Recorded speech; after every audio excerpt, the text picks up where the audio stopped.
Hello, YouTubers. I was looking through the internet and on YouTube and come across some videos that I thought might be beneficial to the prepper community. It's HHO. It's a hydrogen situation.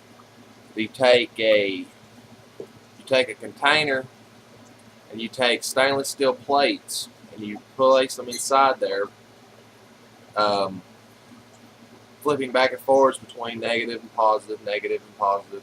In some setups, you put a neutral plate in the middle or whatnot. You can look up HHO on the YouTube and actually, go more in depth with the videos and whatnot, and actually see how people are making the units. Now, what it does is you run electricity into the stainless steel plates. You run like 12-volt electricity into the stainless steel plates, and the water that's inside the container is floating back and forwards, and the electrons will shoot through to the opposite plate, from the positive to the negative, separating the oxygen and hydrogen molecules out of the water. So basically, you're taking water, splitting the molecules, and it makes a gas. Well, the gas is part oxygen and part hydrogen. Well, you can take that gas and either take it and compress it into a container like an old propane tank or whatnot by using a compressor hooked to the system. It will suck out the gas as it's made, or you can actually use it and have it run out by slightly pressurizing it or not. Depends on the size of the motor that you're running. And you can run a gas-powered engine with that. In my favorites below, there's a video of a 2004 Dodge Ram. It's got the V8 and all that, and it's running it completely off of the hydrogen situation. Now, the hydrogen is nothing really major. It's not like a hydrogen bomb that's just going to, the wrong thing, it's going to blow clean up. Now, if you light a match on escaping hydrogen, it's going to pop, of course. You want to run a bubbler situation where the gas comes in and bubbles down here, and there's water in there where it floats, comes up, and it keeps it. If it did a knot back here and run back through the tube, it'll stop at the bubbler instead of going all the way back to the hydrogen making thing. Yeah, can't think of the name. But if nothing else, that gives you ability to run you could run like a go-kart or generator that, little conversion. If you can make it run propane, it can run hydrogen. And you can run gas-powered engines, bigger engines, smaller engines. You just got to adapt the system to the best way that you need for your setup. Plus, if you use the compressor setup where you pressurize the HHO, you can basically use a propane tank and give you a burnable fuel that you can attach to a grill or whatnot. You have to pressurize it up to a certain amount, but see, the thing is, as that's building up, it's going to pressurize. You're using the compressor setup to pressure it into the tank and build it more of a volume. When it burns, the only byproduct, there's no carbon dioxide or nothing comes off of it. The only thing that happens is it burns some of the hydrogen and some of the oxygen, and what don't get burnt turns back into water. It combines the molecules back together and turns back into water. You can actually, there's some videos where they're showing how you can take, using a HHO hydrogen system, and take nasty septic water that nobody would ever want to drink, and running it through this process of breaking it down molecule, adding and running it over here, and then burning so much of it would give you heat. Plus, it also gives you drinkable water because the water is pure and completely sanitary. There is no dangerous bacteria or anything in it then. So that gives you, different possibilities. One, you could have power out of it. You could have heat out of it. So you got a fuel source that really ain't that difficult to build. I have built a few.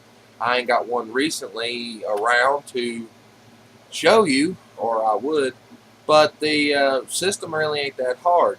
The best way to do it is you want to keep the temperature down during the electronics process. Um, you're looking at keeping the amps. You want to keep like the amps high, and no wait, yeah, you want to keep the amps high and the voltage low. Will keep the temperature under control to keep it from actually getting too hot. If it gets too hot, of course, what does water do when it gets too hot? It starts to boil or steam, and then you get more water vapor in your system than actually having the gas that you want in your system. So, watch some YouTube videos on it. There's people out there that explain it very well on how the whole system works, and some of them are talking about just how to cut back on gas consumption, and some are talking about how to completely eliminate gasoline altogether.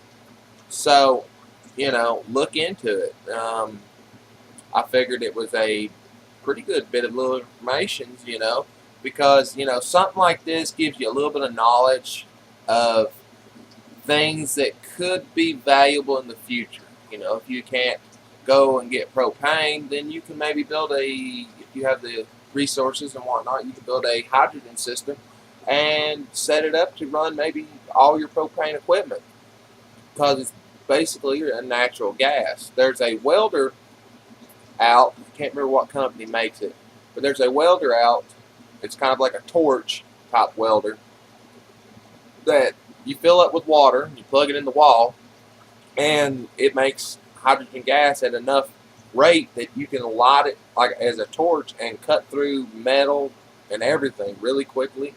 That might be something you might be interested in looking up, is a HHO torch. I think you can find it under that. But it's a good possibility, something that maybe a lot of people that are prepping and stuff, maybe haven't really looked into that. There's technology on YouTube that if you come across it can really benefit the living conditions that you'll have in a future situation. Just figured I'd give you that little bit of information and give you a little idea of what to look for. It is very interesting.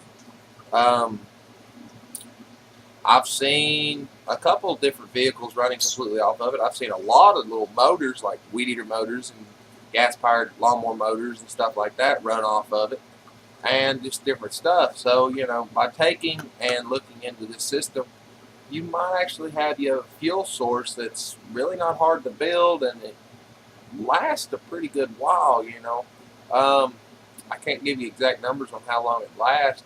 During the time period that I was messing with it and experimenting with it, I really didn't run the system for a long periods of time, but for what times I did run them, I've ran them probably 6 months on pretty much close to being constant to a certain extent. And I really hadn't had much problems about like anything breaking down or nothing like that. Of course you have to put water in the system, and in some cases you have to run an electrolyte, kind of like a something to increase the ability for electricity to run through the water, like a salt type or soda, baking soda like substance, or there's actually a certain kind that they say they're better to use, but they usually salt and baking soda is usually the only things I've ever used. But something to look into, something that you might be interested in using.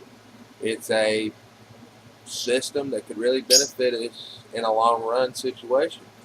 Getting into the alternative energy that exists, that people are using a little bit or being developed now, figuring out how to use these systems and how to make these systems.